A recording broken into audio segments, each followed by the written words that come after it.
The next is to adjust the emissivity. First click the emissivity icon and we can select different emissivity based on the materials.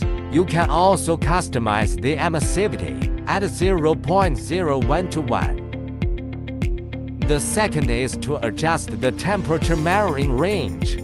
The first is -40 degrees Celsius to 150 degrees Celsius.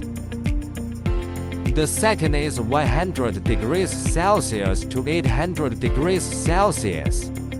Automatic switching is supported. If high temperature lens is added, the temperature measuring range can be extended to 2000 degrees Celsius. The next is to adjust the color.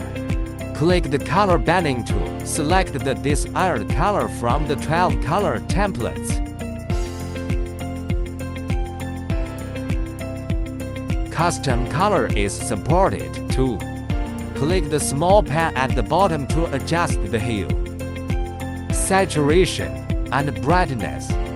Then click down at the upper right corner to save the custom color.